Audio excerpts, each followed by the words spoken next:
Jonesy and Amanda. Jam Nation. Our next guest is one of the brains behind the Chasers' War on Everything. He's teamed up with his old mate Chris Taylor, also from the Chaser, to create a new comedy series that sounds incredible. It's called Australian Epic. They retell some of our most defining stories by turning them into a musical. Stephen Bradbury, Chappelle Corby. We're going to see it all in musical form. Andrew Hansen, hi. Here he is. Hello, Jonesy and Amanda. Are you ready for some toe-tapping historical retellings this evening? Well, I just love what you do. You know, when I see you on the piano just playing away, I just go, look at him go. You write excellent satire. How much fun has it been to take the piss out of Australian folklore?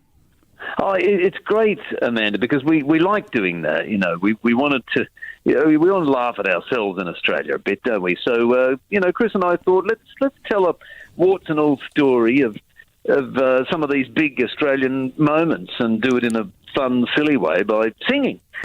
We sort of make fun of things about ourselves, like our relationship with Hollywood celebrities, for example, in the story about Johnny Depp's dogs, Pistol and Boo, who skipped quarantine. We turned them into a musical. Excellent.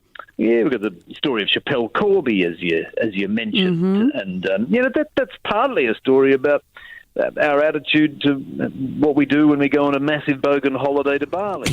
Actually, something else we like to do. So, and Andrew, not that I'm going into your wheelhouse, but almost the Chappelle Corby story could be sung to the theme of Gilligan's Island. It's got that same sort of cadence. Hey, we are thinking alike here, Jonesy. Yes, we should have had you in on the show. Well, I just, sit right back, it's that. Love it. It just works out. And you're also having a go with Mary Donaldson. I love this about how, she met a prince at, Sydney pub. Yeah, isn't that extraordinary? Ordinary woman from Hobart just runs into a Danish prince. It's like Hamlet meeting Hamlet at a brewery or something. And an incredible story. So, we turned, that's our love story, of course, in the series, the Princess Mary story. Oh, it was funny. Someone was telling me on the weekend, we were just talking about the whole slip-in thing, and it wasn't as accidental as everyone would believe, that Mary actually knew that he was there, and it was like a real... Yeah, but having said that, you like can't... it kills the story. That's where she met him, though. It's not of course. a million girls could have turned up. But it wasn't like she just walked in there and met a prince, is what I'm saying. Oh, I see what you mean. Well, she had to beat the other girls. That's right. I suppose, there were a bunch of them. She was out with her mates, we discovered. Yeah. It was a big night out. No, I think maybe lots of them were hoping to hook up with Princey. Yeah. And this was before The Bachelor, so really...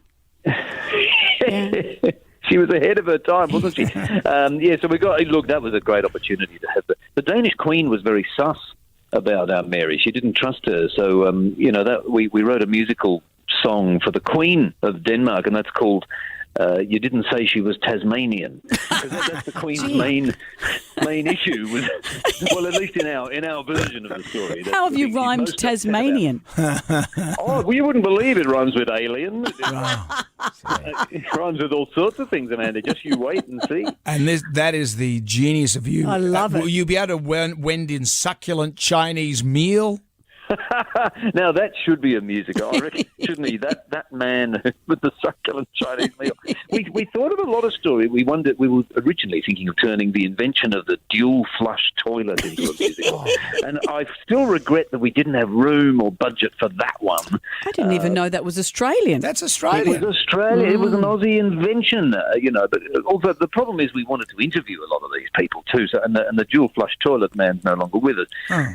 But we did talk to the real Stephen Bradbury, so it was a great chance to hear him tell his amazing, jaw-dropping, blood-soaked story of even getting onto that Olympic ice in the first place. Yeah. And then I get to pretend to be Stephen Bradbury bursting into song as well. So it was a joyous show to make, really. Did you wear the lycra? Oh, I did, for every scene. We thought it would be funny that Bradbury's wearing his lycra for his whole life story. So even when he's at school, I've dressed up in his Olympic lycra and I've got his blonde beard.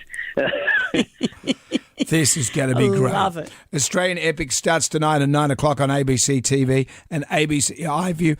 Andrew Hansen, thank you. Thank you, Jonesy and Amanda. I hope you enjoy it. Oh, it sounds great. Good on you, Thanks, mate. Andrew.